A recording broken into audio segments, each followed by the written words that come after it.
Amilcar de Trauqueseg, épisode 8. Entrée tonitruante de l'empereur et des infusoires. Amilcar et Isor sont au chevet de la C4 à l'atelier.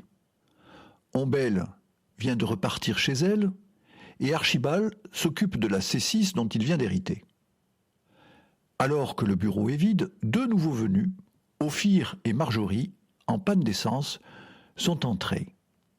Ophir vient de ressortir à la recherche d'aide, laissant Marjorie décidée à le laisser se débrouiller seul. Archibald reprend. Quelques minutes ont passé. Je reviens, après avoir enfilé une tenue décontractée, et retrouve l'inconnu, aperçu un instant auparavant, qui tourne dans le bureau comme un tigre en cage.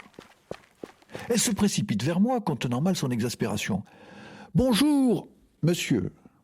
Cela fait un quart d'heure que nous attendons. Enfin, vous voilà !»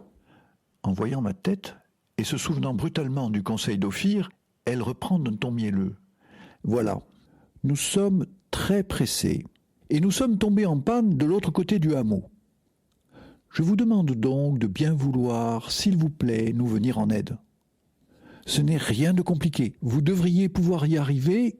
Il faut juste mettre de l'essence. » L'ayant immédiatement jaugé, entre guillemets, je réponds simplement « La station est fermée. » Elle commence à perdre ses moyens et bredouille. C'est-à-dire que nous avons vu de la lumière. Sortant de l'expérience Mermoz, j'étais d'humeur agréable, mais n'avais pas envie de jouer une deuxième fois les Saint-Bernard. Surtout que le ton de l'inconnu, exagérément poli, était devenu superbement condescendant. Vous avez vu de la lumière et vous êtes entré. C'est normal. Ici, les papillons font la même chose. L'inconnu. Oui, nous sommes en panne d'essence. Son nous de majesté, et sa tenue trop élégante en ce lieu et à cette heure firent le reste. Je vois. Panne d'essence. Quel est celui qui vous manque le plus ? L'inconnu, légèrement décontenancé. Monsieur, je suis bien dans une station-service. Oui, vous êtes dans la station Barca. Tentant de garder son calme tout en lançant des regards de plus en plus nombreux vers l'extérieur. Excusez-moi, mais voilà. Nous ne savons même pas où nous sommes. Faisant mine de réfléchir, tout en m'éloignant d'elle, je marmonne quelques mots pour moi-même. Perdu l'essence de l'orientation, c'est évident. Voyons pour le sens de l'humour. Revenant vers elle. Désolé, je ne peux rien pour vous.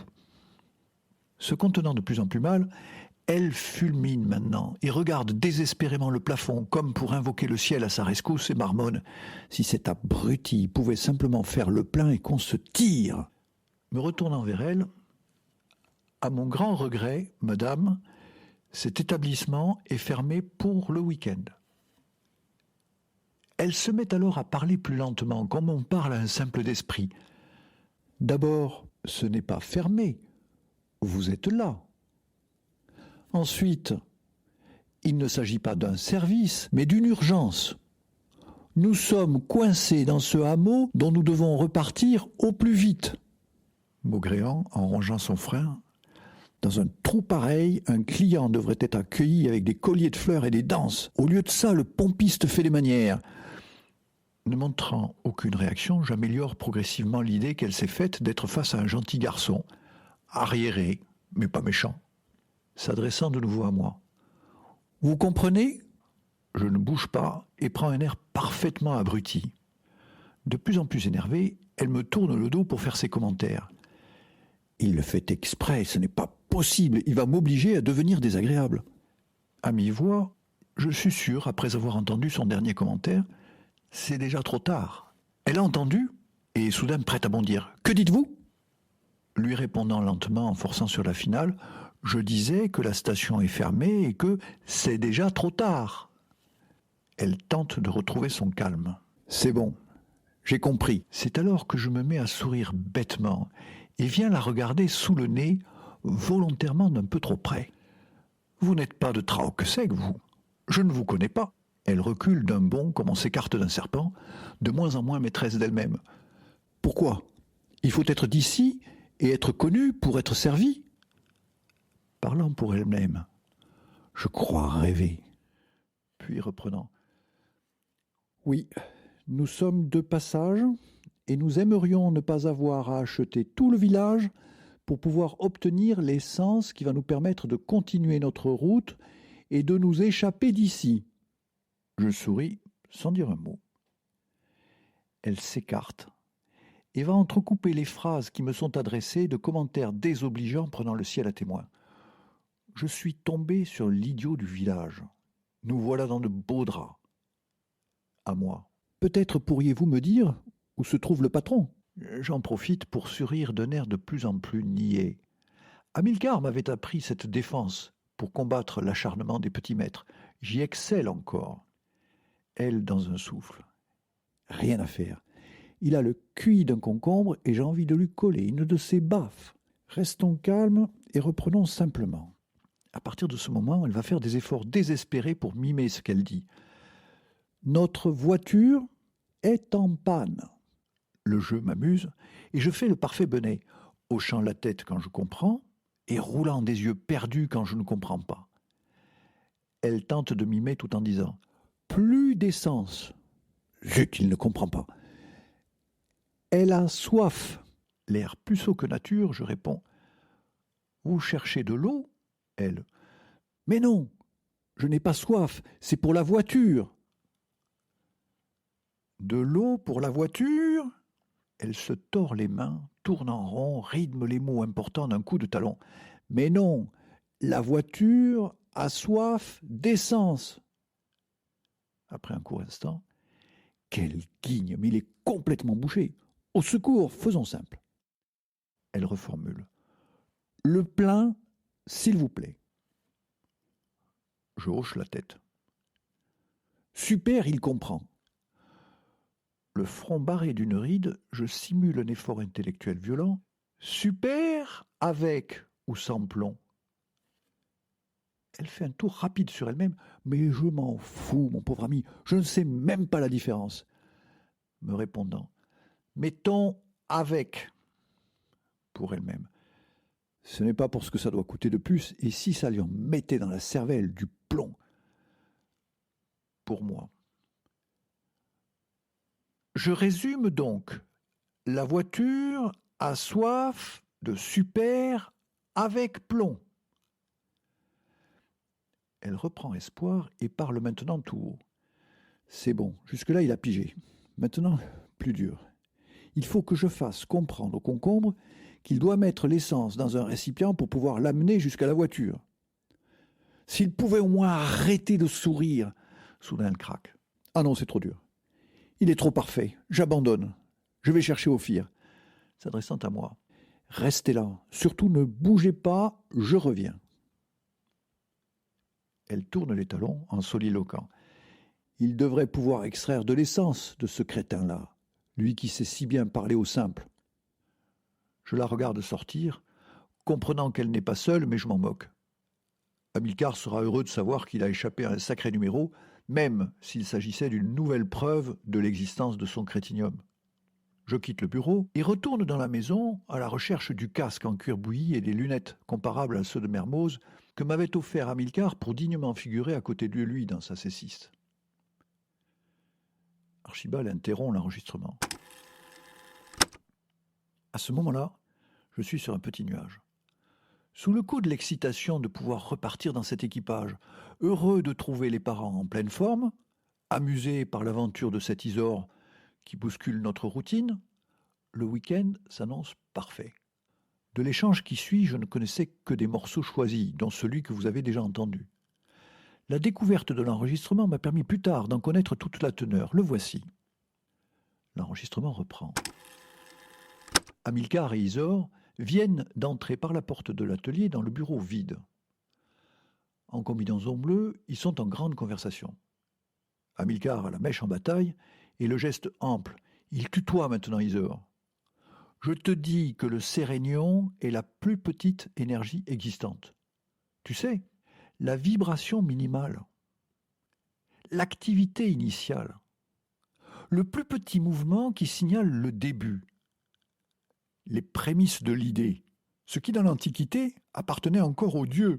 Cet infime rayonnement qu'on appelle l'inspiration, cette micro-énergie qui relie tout et qui est en tout, celle qui déclenche le premier battement de cœur de l'embryon in utero, qui est à l'origine de cette démangeaison de nature qu'on appelle le printemps, le réveil en douceur du germe de la graine, l'étincelle qui fait naître le brasier. Hamilcar cherche une bouteille derrière son comptoir. Isor, qui s'y est accoudé, rétorque. Si cette énergie existe, elle doit pouvoir s'identifier, se mesurer, se décrire. Prenant le ciel à témoin, Hamilcar poursuit. Tu es bien une scientifique. Identifier, mesurer, décrire. En science, tout commence par une mesure, mais dans toute mesure, il y a du crétignon. Admettre qu'on ne sait pas n'est pas se tromper. Certaines choses ne se mesurent pas. Il y a même un mot pour ça. Incommensurable. Profitant d'un bref silence d'Hamilcar, qui cherche à illustrer ce dernier mot qu'il trouve manifestement peu explicite. Isor murmure pour elle-même en souriant. Il a raison, le bougre. En mathématiques, la règle est que deux grandeurs sont incommensurables lorsqu'il n'existe pas d'unité permettant de mesurer l'une et l'autre. Le rapport de ces deux grandeurs est alors un nombre irrationnel. Pire, les nombres irrationnels peuvent être transcendants. C'est le cas du nombre pi. C'est fou le charme que peut avoir la polysémie. Hamilcar, qui a trouvé, reprend lentement. Tiens, par exemple, dis-moi comment mesurer l'amour maternel. Regarde comment on piétine pour évaluer la douleur, la volupté, le génie ou le poids de l'histoire. Pas facile de définir chaque fois une nouvelle unité et de l'intégrer dans un système général de mesure, cohérent et convertible. Isor, légèrement piqué au vif, objecte. On ne peut pas tout mesurer. Pour mesurer, il faut d'abord avoir une idée des limites du phénomène à mesurer. C'est d'ailleurs ce qui le rend mesurable. Pour votre sérénium, votre force élémentaire, on doit pouvoir y arriver. À moins que ce ne soit déjà un élément complexe, pouvant être décomposé en éléments plus simples. Isor s'est maintenant assise près du comptoir et regarde Hamilcar préparer des verres tout en lui répondant. Décomposer, laisse la nature s'en charger. Elle a tout ce qu'il faut pour le faire. Je suis convaincu que le sérénion est pur et qu'il ne porte aucune trace des 5 autres éléments. Il lui tend un verre. Tiens, goûte-moi ce petit vin. C'est du noix, pas très réglementaire. Interdit même au temps où la firme Hamilcar disparaissait. Mais il a le même effet que le printemps sur les cerisiers. Tout en goûtant, Isor fronce les sourcils. Je ne connaissais pas le Noah qui vaut le détour, mais en revanche, vous n'auriez pas soutiré sa superbe description de l'un des 20 poèmes d'amour de Neruda? Si ma mémoire est bonne, l'un d'entre eux se terminait par « Et je voudrais avoir sur toi l'effet du printemps sur les cerisiers ». Elle sirote, savourant ce moment de connivence si imprévu. Assortir les cerisiers en fleurs à ce breuvage censé rendre fou, heureusement que ça sent le cambouis dans votre garage, Hamilcar, sinon j'aurais l'impression d'être en plein rêve. Hamilcar vient de prendre une lampée, et après un nouveau claquement de langue ajoute « Tu vois, tu doutes. C'est le problème des scientifiques. Ils doutent toujours en voulant comprendre. Un imbécile comme moi est insensible au doute, parce qu'il est lourdement lesté d'un lot de certitudes, totalement inerte. C'est là le secret de ma force et de mon assurance. Saint-Exupéry parlait déjà de la solide stupidité des généraux. Il n'avait pas tort, j'ai la même. Isor lève son verre et hausse les épaules. Elle regarde à travers la lumière la robe légèrement ambrée du noix et poursuit. Et pourtant, le doute est un sacré frisson. C'est du vertigium, si je reprends votre tableau. Hamilcar. Oui, une sorte de fièvre. Les curés ne s'y sont pas trompés. Pour échapper au doute, éviter cette sorte de tremblement, de frisson, de chute, ils ont créé les mystères. Ce n'est même pas une option, c'est monté sur le modèle de série. Quand tu ne comprends pas, c'est tout simplement un mystère. Voilà l'explication facile qui résout le problème et autorise à passer à autre chose.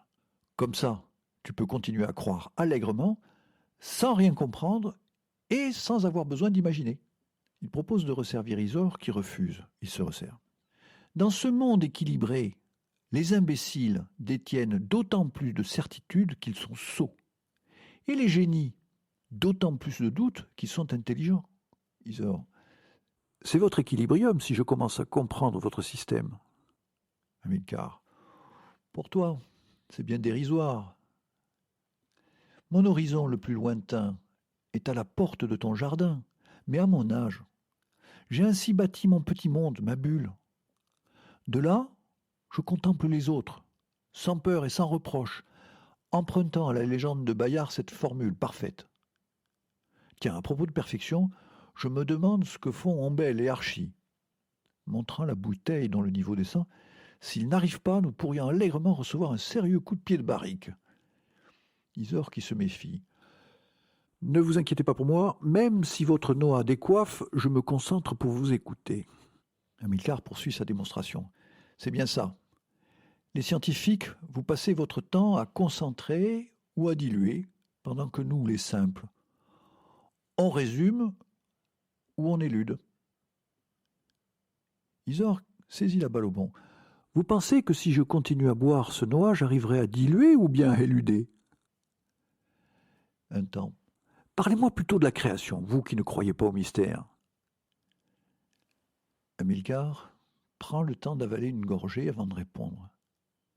Déjà, tu parles de création, ce qui est à ma portée, car cela sous-entend un créateur.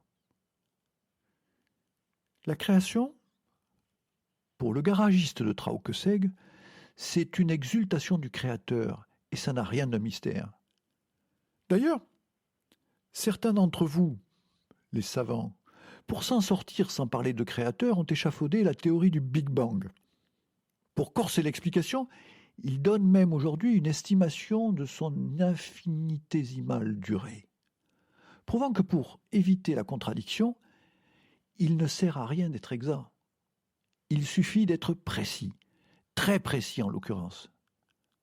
Si je dis « cette catastrophe a fait 232 morts », ce qui est faux, personne ne posera de questions. Si je dis « il y a eu environ 200 morts », ce qui est exact, l'un demandera confirmation, l'autre affirmera qu'il a entendu des estimations différentes, le troisième ira chercher un chiffre précis qui deviendra indiscutable. C'est une évidence, il ne sert à rien d'être exact, il suffit d'être précis. Mais revenons à la création. S'en préoccuper est le privilège des hommes. Être douteux par excellence. C'est le mystère premier. Aujourd'hui, plus on croit savoir, plus on définit de nouveaux mystères. Mystère de ceci ou de cela. C'est juste le nom mis sur l'enveloppe destiné à contenir un sujet qui nous échappe, en attendant la proposition d'une hypothèse ou d'une explication suffisante. Avec la création, ce qui nous gêne d'emblée, c'est de tenter d'imaginer la minute d'avant le monde d'avant le Big Bang. Nous, les prospecteurs maladifs du passé, séchons sur l'avant. Nous aimons nous rassurer en fixant les frontières, les limites, les bornes, la règle, la ligne de départ et d'arrivée, ce qui est plutôt présomptueux de la part d'individus n'ayant aucune prise sur notre propre ligne de départ et une prise discutable sur notre ligne d'arrivée. Donc la création est un terme confortable pour marquer le début de l'histoire. C'est un postulat, le créateur est d'avant le néant. Parler de création est plutôt l'humble reconnaissance de notre incapacité à imaginer la réalité de cette limite et de s'en satisfaire. Plus la science cherche dans cette direction, plus la difficulté augmente et la solution s'éloigne. C'est comme courir après Dieu. On peut toujours espérer, sans trop y croire, qu'un jour, il s'arrêtera pour refaire ses lacets ou décider de nous attendre. Les scientifiques s'acharnent à explorer l'espace, obnubilés par la hantise de perdre ou de rompre le contact avec le rationnel, véritable fil d'Ariane qui leur permettra d'exister en connectant leurs résultats au petit agrégat informe des connaissances empilées. C'est rassurant le rationnel, le logique. Mais c'est aussi laborieux et frustrant. Pour ma part, le poète m'enchante. En l'occurrence, quand il fait parler Ruy Blas. Il a pleine conscience du gouffre qui le sépare de son rêve, mais entretient l'idée qu'un jour, ver de terre amoureux d'une étoile, il l'atteindra. Il est à ce titre créateur, n'a pas de limite, est irrationnel et finalement plus proche du but. Ceci étant posé, tu pourrais penser que le plus simple serait de nier la création. Cette position n'est pas plus facile à tenir. Cela consisterait à admettre le jaillissement du début de tout à partir de rien, à considérer le néant créateur, si j'ose dire. Mystère des mystères. Isor, tu auras beau observer, mesurer, essayer de reproduire dans tes machines ou dans l'espace une partie des réactions initiales. Même si tu reproduis le Big Bang, tu ne sauras quand même pas pourquoi. Il faut y faire. Le marteau, dans sa tête de marteau, se pose peut-être la même question. Qui m'a créé ? Il n'aura jamais la réponse. Comment pourrait-il imaginer même la main qui le prend par le manche ? Comment pourrait-il imaginer la main qui le prend par le manche ? En cherchant le Créateur, nous sommes comme le marteau qui voudrait deviner l'homme. Ça devrait prendre un certain temps. Ce qui nous pousse donc vers le postulat d'une création originelle. C'est simplement l'exemple de notre quotidien où chacun, à son échelle, peut créer, procréer, et finalement penser que cette loi qui s'applique pour chacun de nous peut également s'appliquer à l'univers. Isor l'interrompt. Si je vous suis, la création est une réaction en cascade. Chaque créature créant à son tour, sans jamais pouvoir revenir en arrière, remonter les degrés. Tout se passe comme une chute de domino, à l'infini. Cette explication force à constater notre forte prédestination. Amilcar, séduit par la création en cascade et contrarié par son côté mécanique, reprend. Tu concentres. Je vais résumer. Aucun fleuve ne remonte à sa source. Cette évidence introduit un léger silence. À suivre, épisode 9.